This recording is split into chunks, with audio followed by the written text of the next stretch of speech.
In the year 654, a suffocating silence reigned in the palace of great clarity. Even the sunlight seemed to freeze in the heavy, amber air filtering through the carved window lattices. At the center of this silence, in chambers filled with the scent of sandalwood and the faint smell of milk, lay a tiny body. The newborn princess, barely a month old, now rested in her silk swaddling, quiet and still. A faint bluish tint on her chubby cheeks screamed of tragedy louder than any cry. Above her, like a jade statue, stood her mother, the 27-year-old concubine, Wu Zhou, the future Wu Zetian. There were no tears in her eyes, only a depth like a bottomless well on a winter night. It was the icy calm of a predator assessing the battlefield. The chronicles report that it was in this moment, after a brief visit from the childless Empress Wang, that the baby stopped breathing.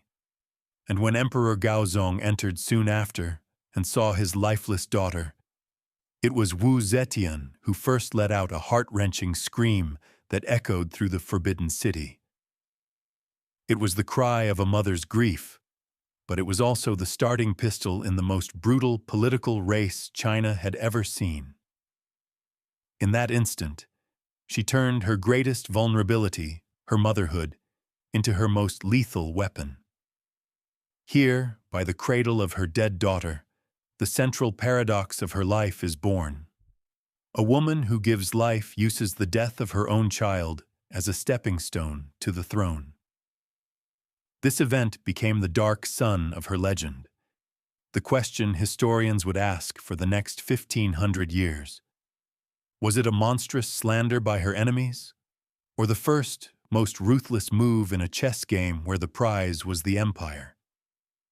How could a concubine reach a point where the death of a child becomes the key to power? To understand how a woman could go so far, we must return to the very beginning, to the world that created her, the golden age of the Tang Dynasty, which was both a paradise and a cage. The world Wu Zetian entered was the pinnacle of Chinese civilization, the Tang Dynasty in the mid-7th century. This was an empire whose borders stretched from Korea to Central Asia, whose capital, Chang'an, was the most cosmopolitan city on the planet, a magnet for merchants, monks, poets, and adventurers from around the world. The Silk Road carried not only goods, silk, spices, exotic animals, but also ideas. Buddhism from India coexisted peacefully with native Taoism, and the court buzzed not only with Chinese, but also with Turkic, Persian, and Sogdian tongues. The emperor, Li Shimin, known as Emperor Taizong, was more than a conqueror. He was a patron of the arts, a calligrapher, a strategist, and a reformer. He created an era of prosperity, stability, and relative social mobility. But beneath this glittering facade of cultural renaissance and military might lay the unshakable granite foundation of Confucian patriarchy. It was a system where the universe was built on a strict hierarchy: ruler and subject, father and son, husband and wife. A woman, no matter how intelligent, talented, or beautiful, was considered a second-class being. Her virtues were obedience, modesty, and silence. Her primary function was to bear sons to continue her husband's lineage.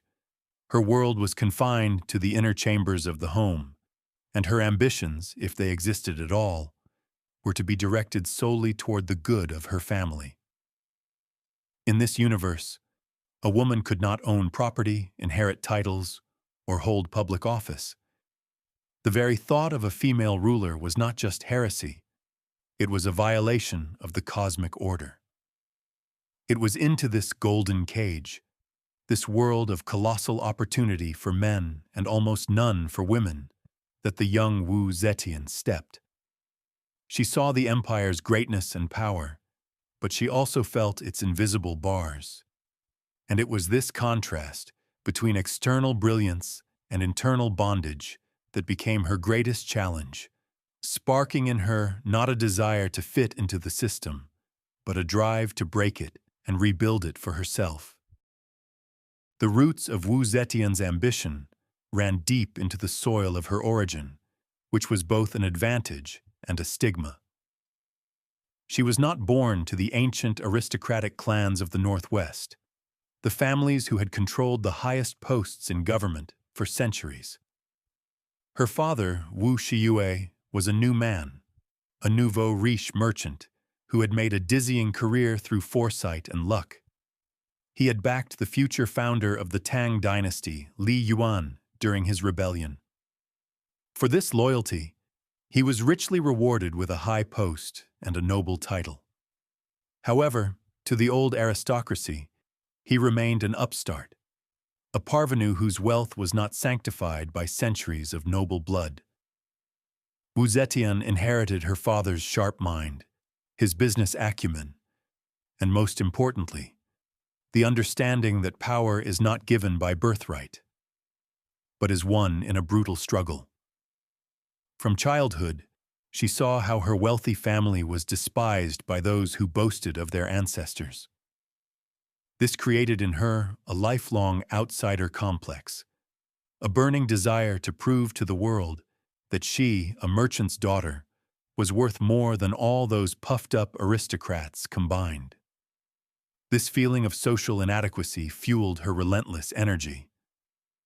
While other noble daughters learned embroidery and music, her father, seeing her incredible aptitude, gave her the education normally reserved for boys. She studied the classics, history, politics, and calligraphy. She didn't just memorize, she analyzed, absorbing the lessons of the past. This knowledge gave her a weapon no other woman in the harem possessed. She understood the mechanisms of power. So when she entered the palace, she was not just another pretty face, she was a politician in a skirt, a strategist waiting for her moment, and her ultimate goal was not just to win the emperor's favor, but to crush the very elite that had once looked down on her family. The fates of great figures are often shrouded in a fog of myths and portents, and Wu Zetian was no exception.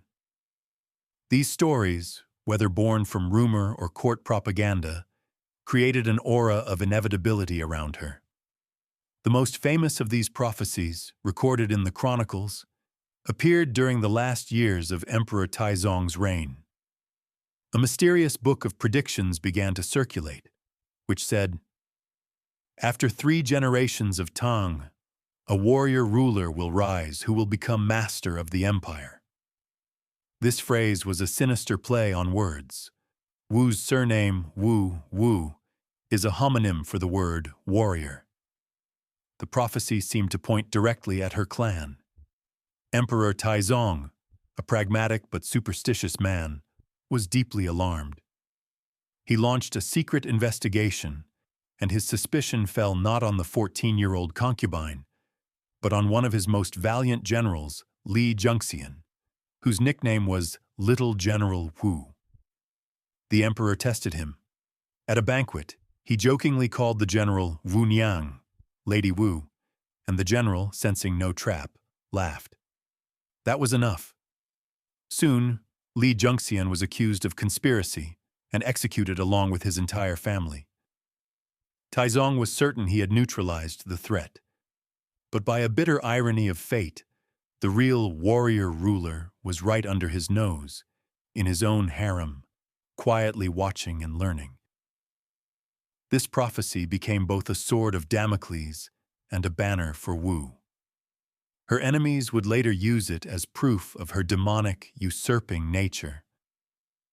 She, however, likely saw it as a sign of her destiny, a justification for her most audacious ambitions.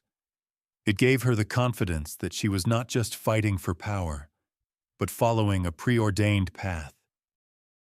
A character capable of overturning an empire is not forged in comfort and peace. It is born in the crucible of trial, where will is tempered like steel. Wu Zetian's youth was just such a forge. Raised in a family where her father encouraged her thirst for knowledge, she learned to think differently from other girls.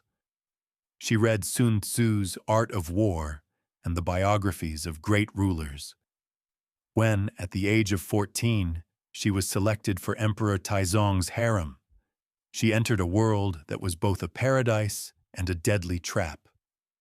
The harem was a complex political organism, a microcosm of the empire with its own laws, hierarchies, and lethal intrigues. Here, the young Wu Zhou, given the low rank of Kairen, talented lady, quickly learned the primary lesson. Beauty is just the entry ticket. Survival and advancement require entirely different qualities. It was during this period that the famous, almost textbook case of the horse Lion Stallion occurred. It was a magnificent but wild and untamable steed, a gift to the emperor that no groom could handle. One day, Taizong, boasting about the horse, asked who could break it. Silence fell. Only the young Wu Zhao stepped forward and said calmly, "I need 3 things: an iron whip, an iron hammer, and a sharp dagger. First, I will tame it with the whip. If it does not submit, I will strike its head with the hammer. If that still does not work, I will simply cut its throat." The emperor, legend says, was both impressed by her audacity and frightened by her cold, pragmatic cruelty. He saw in her not a soft, submissive concubine, but a warrior, a strategist with a man's mind. This episode is the key to understanding her character. She was not a sadist who enjoyed violence. She was an absolute pragmatist for whom the end always justified the means. If something stood in her way, be it an untamable horse or a political rival, she would use any tool to eliminate it, moving from persuasion to force, and from force to annihilation. Those years in the harem taught her patience, the ability to hide her true thoughts behind a polite smile, and to strike when the enemy least expects it. The 10 years spent as a low-ranking concubine at the court of the great Emperor Taizong would have been a slow fading for any other woman, a transformation from a bright flower into an unnoticed shadow. Wu Zetian bore the emperor no children and, it seems, never won his heart, remaining for him merely an intelligent but overly harsh curiosity. For her, it was a time of humiliating stagnation, as her intellect and ambition hit the invisible walls of the harem.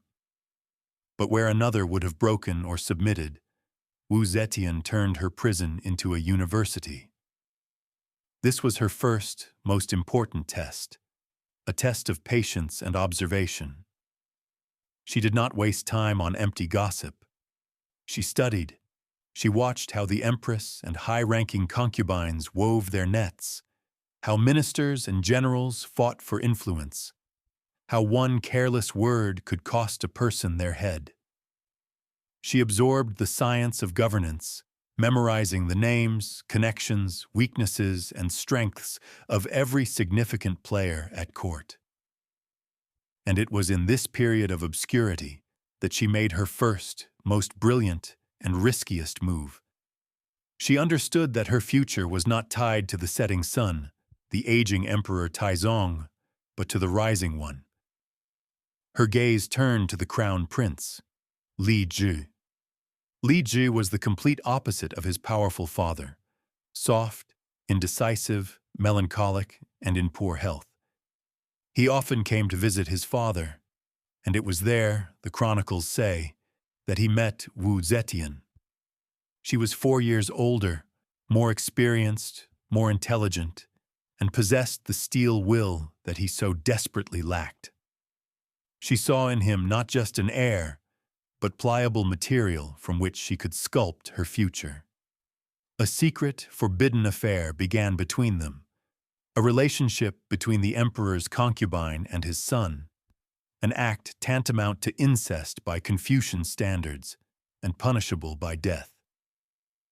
It was her first act of betrayal and her first strategic masterpiece. She risked everything, but the stakes were incredibly high. She gave Li Ji what he was missing, not just passion, but confidence, maternal care, and a strength he could lean on. She was making herself indispensable. Behind every great ambition often lies a deep wound, an inner demon that whispers one must push forward at all costs, to never again feel the pain and humiliation of the past. For Wu Zetian, that demon, the fuel for her ambition, was the Ganye convent. In 649, Emperor Taizong died. By tradition, all his childless concubines faced the same fate. Their heads were shaved, and they were sent to a Buddhist convent to live out their days. It was a kind of humane execution, a slow death in obscurity. For the 25-year-old Wu Zetian, full of life, intellect, and ambition, it was a death sentence. She who had dreamed of commanding the world was now to spend her days in monotonous chanting, lost in a gray robe, stripped of her name, status, and future. This was the absolute bottom, a fall from the heights of the imperial palace into an abyss. It was within these cold walls, in silence and austerity, that her character received its final tempering. The humiliation she experienced burned away any remaining naivety, softness, or compassion. She made a vow: if she ever managed to climb out of this grave, she would never again let anyone else decide her fate. Her secret relationship with the new emperor, Gaozong Li Zhou, was now her only lifeline. She wrote him poems full of passion and longing, ensuring he would not forget her, and her gamble paid off. The emperor, missing the strong, willful woman he loved, could not forget. Meanwhile, a drama was unfolding in the palace. His new Empress Wang and his favorite consort Xiao were locked in a bitter struggle. It was Empress Wang who, in a desperate attempt to find an ally against consort Xiao, made a fatal mistake. She convinced Gaozong to bring Wu Zetian back from the convent, thinking she could control the former nun. She didn't realize she was releasing not a dove, but a tigress, starved for power. Wu Zetian's return was not just a pardon, it was a rebirth. She walked out of the convent gates a different person, ruthless, driven, and ready to do anything to take back what was stolen from her, and to seize what had never been hers. Wu Zetian's return to the palace was like a carefully staged play, with her as both director and lead actress. She returned not with the arrogance of a victor, but with feigned modesty and gratitude, showing Empress Wang complete submission. She played the role of the perfect servant, anticipating the Empress's wishes and winning her trust. Empress Wang, a member of the old aristocracy, saw Wu Zetian as merely a useful, temporary tool to distract the emperor from her main rival, consort Xiao. She never suspected that the snake she had welcomed was already preparing to strike. Wu, using the Empress's patronage as a shield, quickly re-established her influence over Emperor Gaozong. She surrounded him with such care, love, and intellectual support that he soon became completely dependent on her. Unlike the other women, she spoke with him not about silks and jewels, but about politics, history, and state affairs, displaying an intellect that impressed him. She became his lover, advisor, friend, and mother, everything he lacked. Simultaneously, she began to spin her own web of intrigue. She bribed servants and eunuchs, creating an army of spies who reported every word and action of her rivals. She masterfully played Empress Wang and consort Xiao against each other, feeding them false rumors and fanning the flames of their mutual hatred. They were so consumed by their feud that they failed to notice the third power, which they themselves had brought into the game, methodically taking everything. Soon, Wu began to bear the emperor children, one after another, and her status rose rapidly.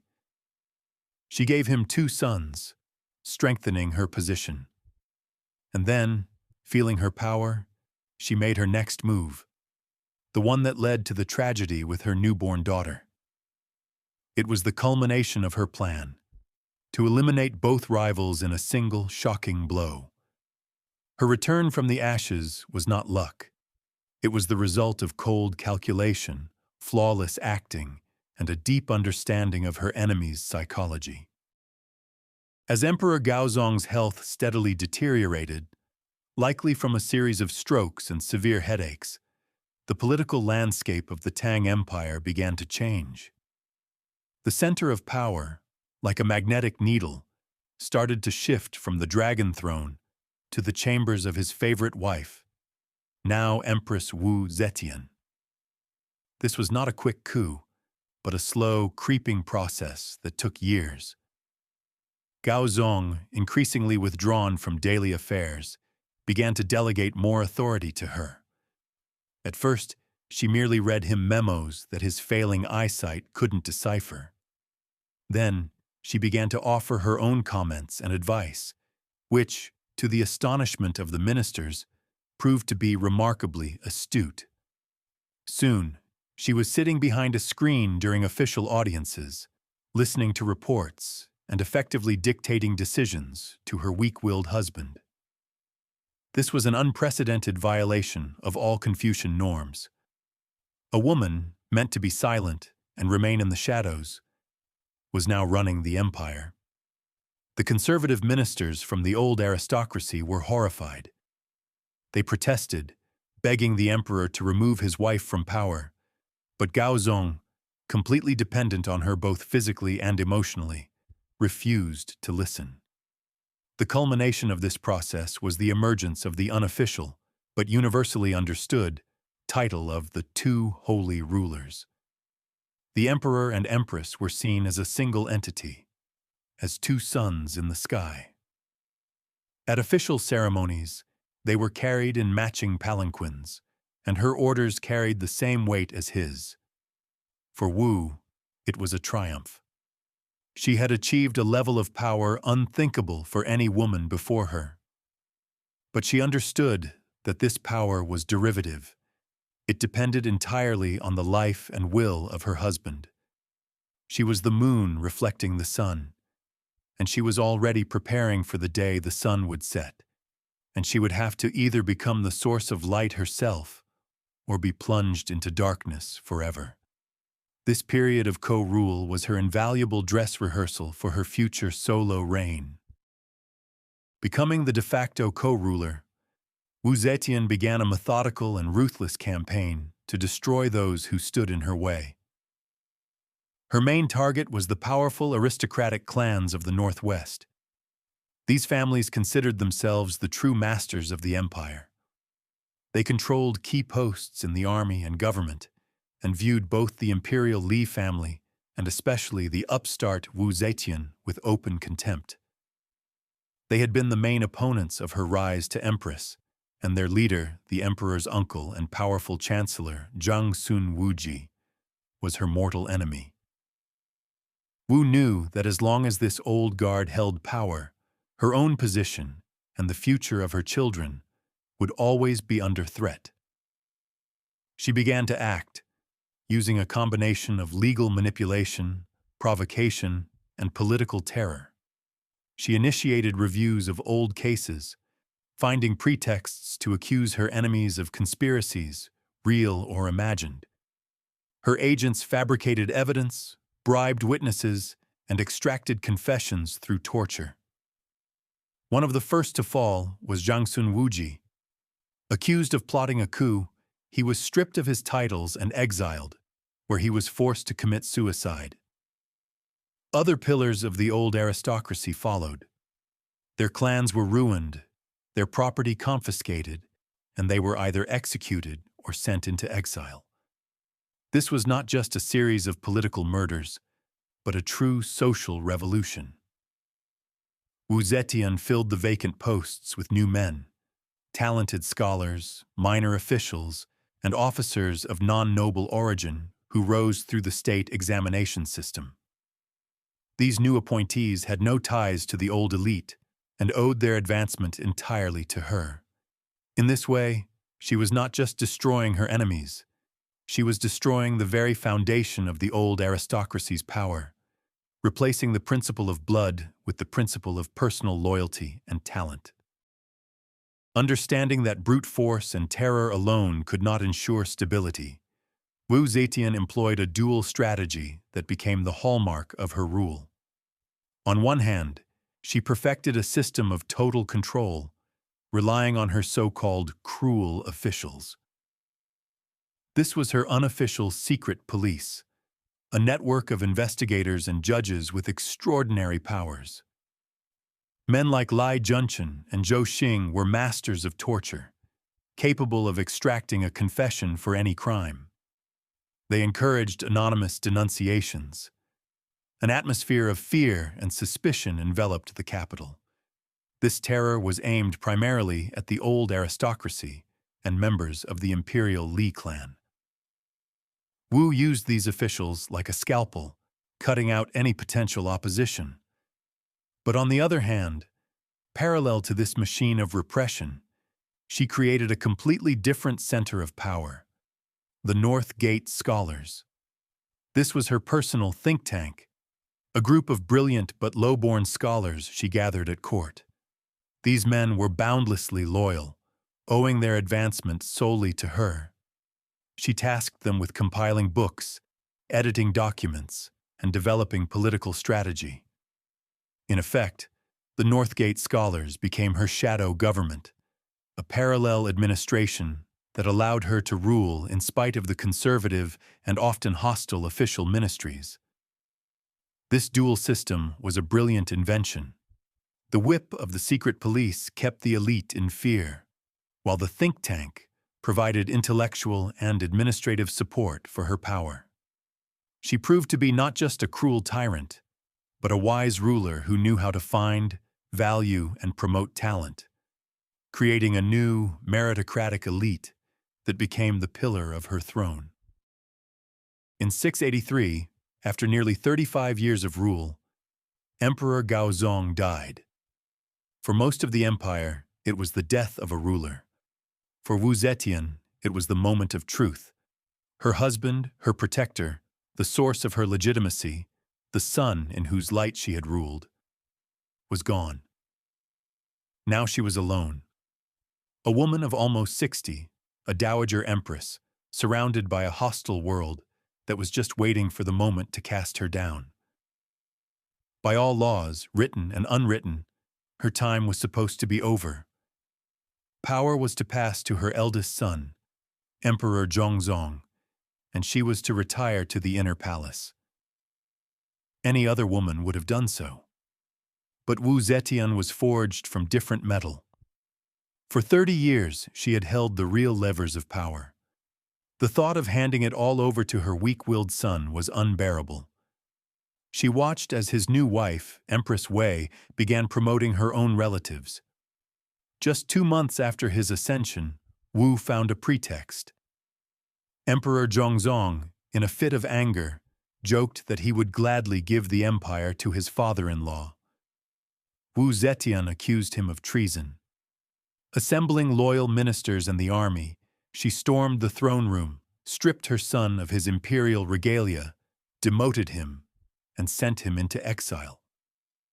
In his place, she installed her younger, even more pliable son, Li Dan, as Emperor Ruizong, who became a complete puppet in her hands.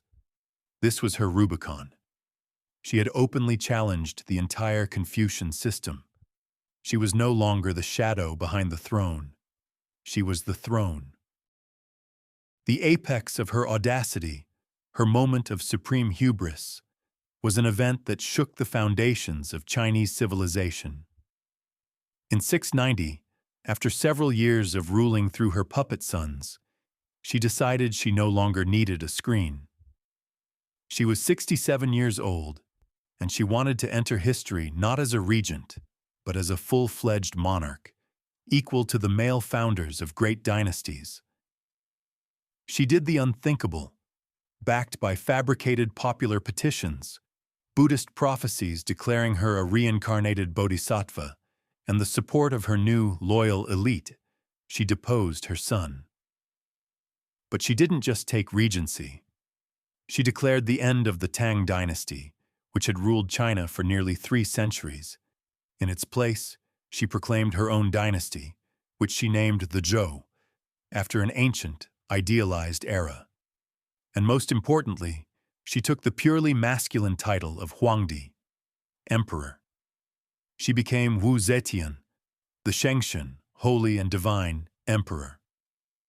To emphasize the break with the past, she moved the capital from Chang'an to Luoyang, renaming it Chengdu, the divine capital. It was an act of cosmic proportions. She wasn't just seizing power. She was trying to rewrite the very structure of the universe, which, at its center, was supposed to have a man. She had challenged thousand-year-old traditions, the patriarchal order, the ancestors of the Li clan, and the heavens themselves. At this moment, she reached the peak of her power, becoming the living embodiment of a paradox. A woman, a mother, a widow, who had become the Son of Heaven. But, as in Greek tragedy, such an act of incredible hubris could not go without consequences. It sowed the seeds of her eventual fall. Despite her seemingly absolute power, the foundations of Wu Zetian's throne were cracking from the start. Her usurpation was too radical a break with tradition to be accepted by all. The first serious omen was the rebellion of Li Jingye in 684. Li was a high-ranking official, and more importantly, a member of the disgraced Tang imperial clan. Hearing of Emperor Zhongzong's deposition, he raised a revolt under the slogan of restoring the rightful dynasty. He distributed a fiery declaration across the country, painting Wu as a bloodthirsty usurper, a heart of a viper and voice of a jackal, who had murdered her children and seized the throne. The proclamation resonated with many. For a short time it seemed her regime might collapse as the rebel army swelled to 100,000 men. But Wu Zetian did not flinch. She displayed the same ruthless decisiveness that had brought her to power. She immediately declared Li Jingye a traitor and sent a 300,000-man army against him. In just 2 months, the rebellion was drowned in blood. The crackdown was brutally efficient. Wu had won the battle, proving she could defend her throne. But it was a troubling victory. The rebellion exposed the fragility of her legitimacy. She realized her power rested not on universal acceptance, but on fear and military might. The event only deepened her paranoia and convinced her to intensify the repressions through her secret police.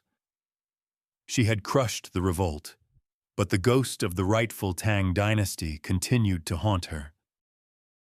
Realizing that force and fear alone could not be a durable foundation for her new dynasty, Wu Zetian made one of the most brilliant ideological moves in Chinese history.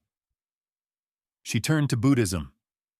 Confucianism, with its rigid patriarchal hierarchy, was ideologically hostile to her. Taoism was closely tied to the Li clan. Buddhism, however, was a more flexible and universal doctrine. It was not so firmly linked to the local aristocracy and offered concepts that could be used to legitimize her power.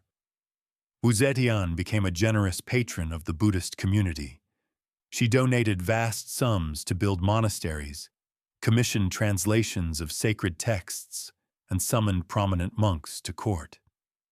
But her support was not selfless. It was a fateful act, a pivot to using religion as a primary tool of state propaganda. The key element of this plan was the Great Cloud Sutra. At her order, a group of loyal monks, including her favorite Shui Huayi, discovered and wrote commentaries on this sutra. They claimed the text contained a prophecy of the arrival of a female ruler who would be the reincarnation of the Bodhisattva Maitreya, the future Buddha who would bring paradise to earth.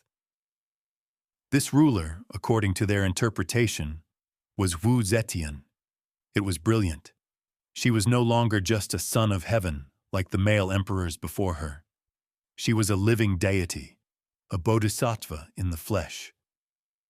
By her decree, copies of this sutra were distributed throughout the empire, and a temple of the Great Cloud was erected in every prefecture. She made Buddhism the de facto state religion, and herself its high priestess. This move gave her a new ideological pillar for her throne, independent of the hostile Confucian tradition. Suppressing the rebellion and creating a new Buddhist ideology did not calm Wu Zetian. On the contrary, it reinforced her belief that enemies were everywhere.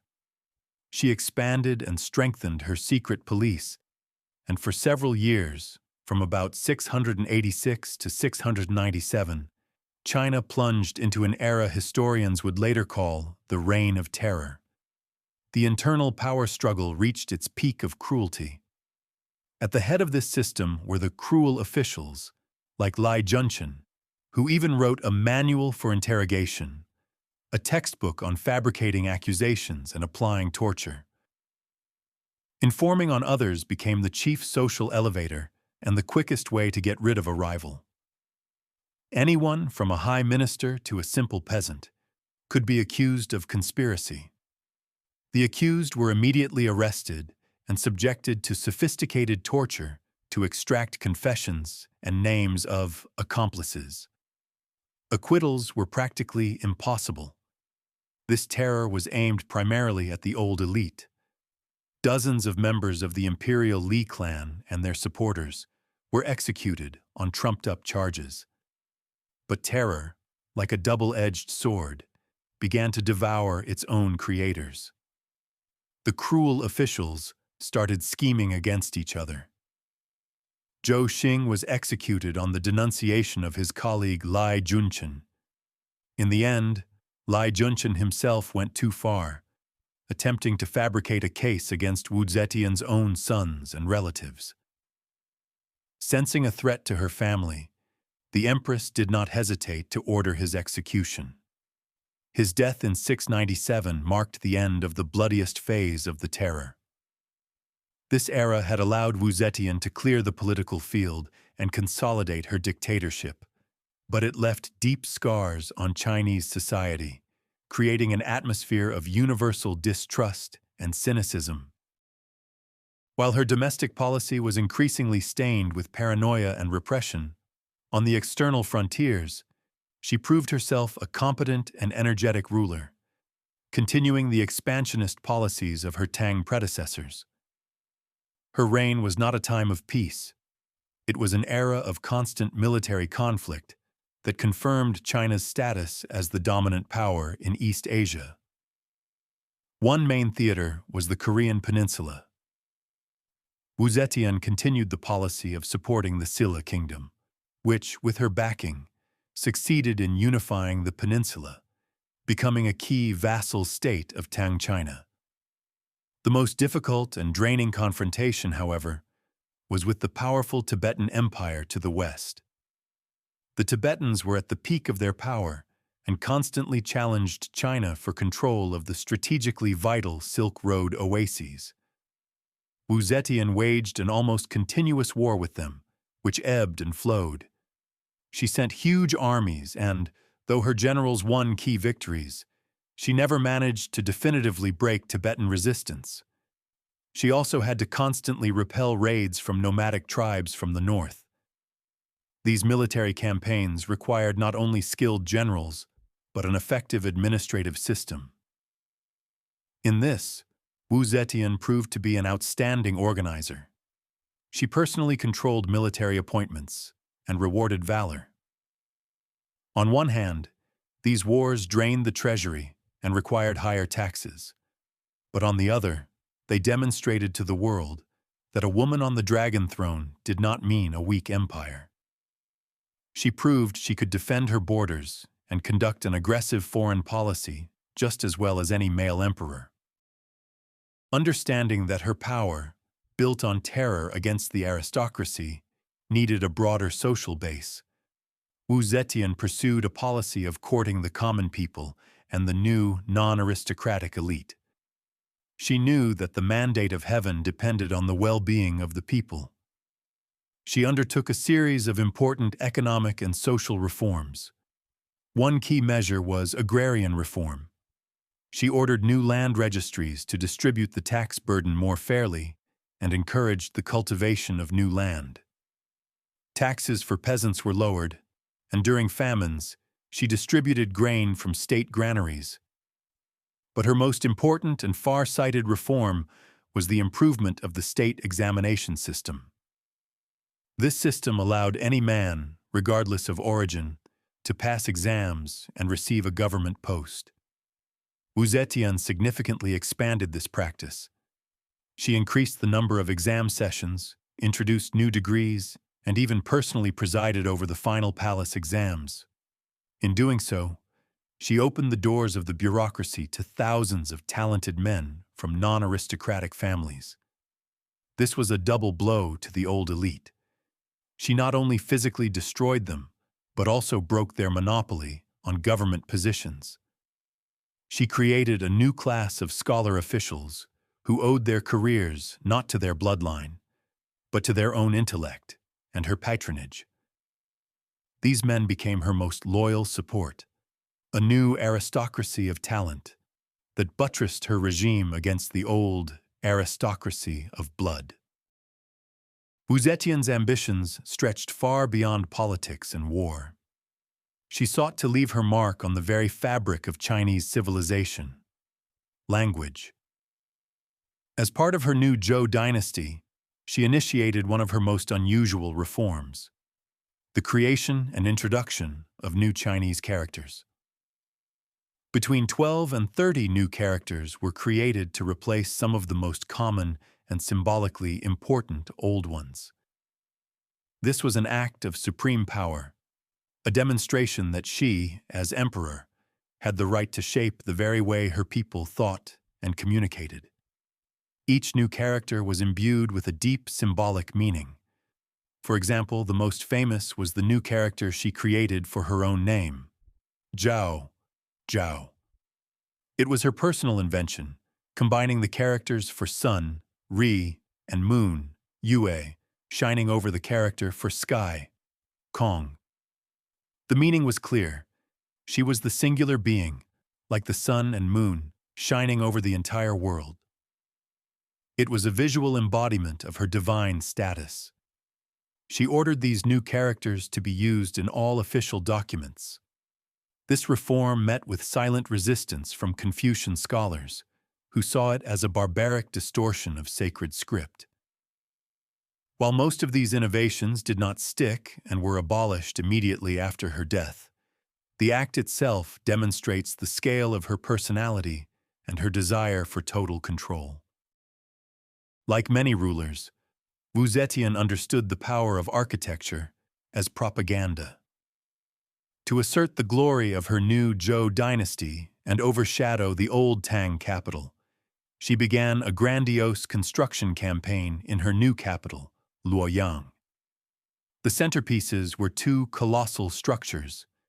The first was the Mingtang, or Hall of Light. This was an enormous, multi-tiered building, a sacred space where the Son of Heaven communicated with divine forces. Her Mingtang was truly cyclopean, nearly 90 meters high, topped by a giant golden iron phoenix. Even more impressive was the Tiantang, or Heavenly Hall, built just north of it. This was a giant pagoda, even taller than the Mingtang, which housed a colossal statue of the Buddha Maitreya. Legend says the statue's face was modeled after Wu Zetian herself. This was the architectural embodiment of her religious doctrine. She was not just an emperor, she was a living Buddha on earth. These two buildings dominated the Luoyang skyline, a constant reminder of who now ruled. Their construction required enormous sums, but for Wu, the ends justified the means.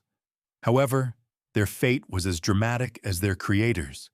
In 695, in an act of arson by one of the Empress's jealous favorites, both magnificent structures burned to the ground in a horrific fire, a seemingly dark omen of the end to come. As Wu Zetian aged, the walls of her palace, once a symbol of her triumph, increasingly became the walls of a golden cage. Having reached the summit of power, she discovered it was incredibly lonely and cold. The years of terror had eliminated her enemies, but also those who dared to tell her the truth. Her court was filled with sycophants. Her paranoia, always part of her character, reached its peak. She trusted no one. She saw everyone, her sons, her nephews, her ministers, as just waiting for her death to fight over her inheritance. This isolation and elderly loneliness were skillfully exploited by her last favorites, the young and handsome Zhang brothers. She showered them with titles, wealth, and power, allowing them to interfere in state affairs. The brothers behaved with arrogance, insulting high officials and enriching themselves. For the Confucian elite, this was the last straw. Rule by a woman was bad enough, but rule by a woman under the influence of young, debauched lovers was intolerable. Hatred for the Zhang brothers began to transfer to Wu Zetian herself. Her isolation meant she had lost touch with reality, failing to see the conspiracy gathering around her. Her palace had become the stage for the final act of her tragedy. One of the most agonizing problems Wu Zetian faced in her final years was the dilemma of succession. It was a direct consequence of her most radical act, founding her own dynasty. As emperor, she faced an unsolvable contradiction. Who would she pass the throne to? There were two options, and both were bad. She could give it to her nephews from the Wu clan, preserving her Zhou dynasty. But the Wu clan had no support. They were seen as greedy and incompetent. Appointing one of them would almost certainly trigger a civil war. On the other hand, she could return the status of heir to her son, Li Xian, the former emperor Zhongzong, whom she herself had deposed. This move would be widely supported, as it would restore the legitimate line of the Tang. But for Wu Zetian, it meant a personal defeat. It meant admitting her own dynasty was just a temporary anomaly. It meant that after her death, she would be honored not as a dynasty founder, but as a mere empress. It was an agonizing choice between her political ambitions and her maternal feelings. Legend says her trusted advisor, the famous judge Dai Renjie, helped her decide. He asked her a simple question. "Your Majesty, who is closer to you, a son or a nephew? Have you ever heard of a nephew setting up ancestral tablets for his aunt?" The argument was decisive. In 698, Wu Zetian recalled her son Li Xian from exile and officially declared him crown prince. With this decision, she effectively signed the death warrant for her own dynasty. By the beginning of 705, the patience of the old guard officials finally snapped. The 80-year-old Wu Zetian was gravely ill, and all real power lay in the hands of the hated Zhang brothers. They controlled access to the Empress and were rumored to be plotting to seize the throne after her death. A group of high-ranking ministers, led by Chancellor Zhang Jianzhi, knew it was time to act. They were pragmatists, many of them promoted by Wu herself, but they knew that rule by the Zhangs would plunge the empire into chaos. They secretly gained the support of the palace guard commanders and the crown prince, who reluctantly agreed to move against his own mother. On the night of February 20th, the conspirators struck. Leading a contingent of palace guards, they stormed the palace. They went first to the Zhang brothers' quarters and hacked them to death. Then, with bloody swords in hand, the conspirators surrounded the pavilion where the sick Wu Zetian lay. Hearing the noise, she rose and demanded an explanation. Zhang Jianji stepped forward and coldly informed her that her traitorous lovers were dead by order of the crown prince, and that they had come to ask her to pass the throne to her son. This was the culmination of her long life. She who had held the empire in terror for decades was now a powerless, sick old woman, facing armed men dictating their will. Legend says she looked at them with contempt and said, "It's too late for this now. You could have done it earlier." But she had no choice. 2 days later, an edict was issued announcing her abdication in favor of Li Xian. The era of China's only female emperor had ended, not with a popular uprising, but with a quiet palace coup organized by her own officials. The end of Wu Zetian's life was filled with bitter irony. After her abdication, her son, Li Xian, reascended the throne as Emperor Zhongzong. His very first decree was the restoration of the Tang Dynasty. The Zhou dynasty, her life's work, was cancelled as if it had never existed. All her innovations, including the new characters, were abolished. Wu, no longer an emperor, was moved to another palace, where she lived out her last days in honored isolation. It was an unexpected and quiet end. She who had executed her enemies by the thousands was not killed. Her son treated her with filial respect, but completely dismantled her political legacy. The irony was that the coup that overthrew her was carried out by the very men she herself had promoted. Zhang Jianji and the other conspirators were products of her meritocratic system, talented officials she had raised from obscurity. She had taught them to be pragmatic and decisive, and they applied those lessons against her in the name of state stability. She had created the system that, in the end, rejected her. Her greatest achievement, the creation of a new, non-hereditary elite, had become the cause of her fall. At the end of 705, 10 months after her abdication, Wu Zetian died at the age of 81. Her death closed one of the most extraordinary chapters in Chinese history.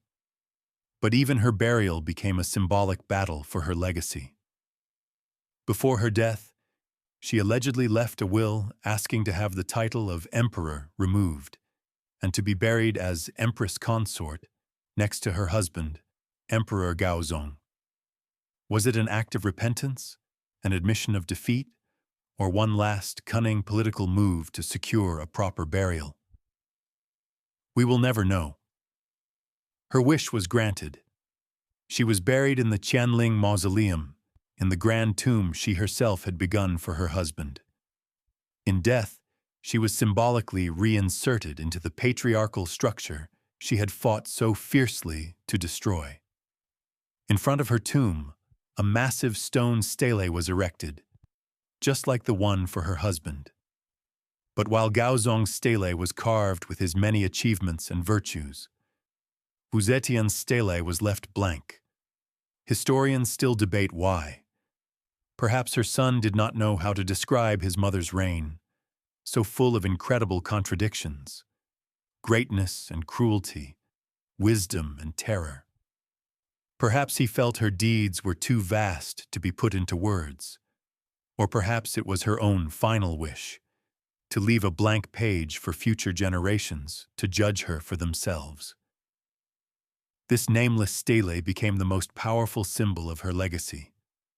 An enigma, a challenge, an eternal question. Her path, which began in the harem and reached the heights of the Son of Heaven, ended with a silent stone that says more about her than any words ever could. For the next 13 centuries, Wu Zetian's legacy was the subject of a fierce ideological war. Immediately after her death, Confucian historians, back in power, began the process of her demonization. For them, she was the perfect anti-hero, the embodiment of everything they despised. She was a woman who had violated her duty, a usurper who had broken the sacred dynastic line, a cruel tyrant who ruled through spies and executioners, and a depraved woman who surrounded herself with lovers. In the official chronicles, her image was painted in the blackest of colors. She was accused of every imaginable sin, murdering her daughter, poisoning her son, and butchering her rivals. Her reign was portrayed as a dark period of chaos. This image of a female demon dominated Chinese history for 1,000 years. She became a cautionary tale of what happens when the natural order is violated. However, in the 20th century, with the fall of the empire and the rise of new ideas, a slow reassessment began. Historians started to see her not through the lens of Confucian morality, but of political pragmatism. They saw not a monster, but a brilliant politician who had survived and won in an incredibly brutal world. She was praised for her intellect, decisiveness, and her reforms, especially the examination system, which were recognized as progressive. Her cruelty was reinterpreted not as innate evil, but as a necessary tool for survival in a patriarchal society that left her no other choice. Today, Wu Zetian appears in her true complexity. She was neither a saint nor a demon. She was a product of her time, and at the same time, a woman who broke her time. And so we return to the central question, the paradox from the beginning. How could a concubine, accused of killing her own daughter, become the son of heaven? The answer that emerges from her life is complex, but its essence is this: she became the son of heaven, precisely because she was willing, symbolically and perhaps literally, to kill the woman within herself. In the Confucian world, femininity was synonymous with weakness, submission, and dependence. A woman's role was confined to bearing children and obeying men. Wu Zetian understood this. She realized that within that system, she could never achieve her goals. To play the men's game at the highest level, she had to abandon women's rules and adopt men's rules. Her alleged murder of her daughter was not just an act of cruelty, it was a monstrous, but symbolically powerful ritual. By sacrificing the fruit of her motherhood, she was casting off her primary female weakness and turning it into political capital. She was signaling to the world. She was playing by a different set of rules. Her whole life was a process of this masculinization. She adopted the qualities valued in a male ruler: decisiveness, ruthlessness, strategic thinking, and the use of force. She created a secret police, waged wars, and finally took the male title of Huangdi. She did not try to rule as a woman. She ruled as a man who just happened to be in a woman's body. Her ascension is the tragic story of a personality forced to amputate a part of itself to realize its potential in a repressive system. Ultimately, the story of Wu Zetian transcends the biography of one woman. It becomes a universal myth about the nature of power, the price of ambition, and the eternal struggle of the individual against the system. Her life is a mirror reflecting fundamental questions. What is power? A divine right given at birth, or the result of will, intellect, and a readiness to go to the end? Wu Zetian gave a clear answer. Power is not given, it is taken. She showed that even the most unshakable 1,000-year-old structures can be broken by a single person whose will to power is absolute. Her story also poses the agonizing question of ends versus means. She was an effective ruler who promoted social mobility and strengthened the state. Do these achievements justify the terror, the rivers of blood, the broken lives that were the price of her ascension? Is there a line where a brilliant politician becomes a monster? Finally, her fate is a meditation on memory and immortality. She fought to write her name into history, and she succeeded. She is one of the most recognizable figures in China's long history. But at what cost? She achieved eternal fame, but for centuries, it was the fame of a usurper and a tyrant. She wanted to be remembered as the founder of a great dynasty, but she is remembered as the one who interrupted a great dynasty. She sought immortality, but received it in a twisted, demonized form. And perhaps this is the final lesson of her life. The pursuit of power at any cost may grant you eternity, but it may be an eternity you never dreamed of. You may become immortal, but you lose control of who you will be in the memory of future generations.